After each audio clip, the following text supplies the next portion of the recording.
Mga tropa, meron na naman akong bagong napanood na video. Grabe mga tropa, no? Sobrang lakas ng hangin sa Bangkok. Grabe, yung skyscraper na under construction nag-collapse, oh.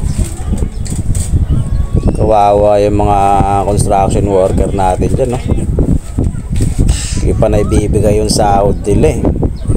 Dami ko na naman babayaran nito sa insurance. Sa tingin mo mga tropa, meron pa kayang buhay doon na natira?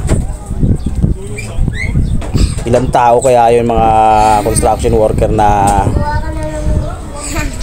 matagan, ano, no? Ano kaya may problema doon, no? Bakit kaya siya nag-collapse ng gano'n sa hangin lang? Samantalang dito sa Pilipinas, napakadaming squatter, eh.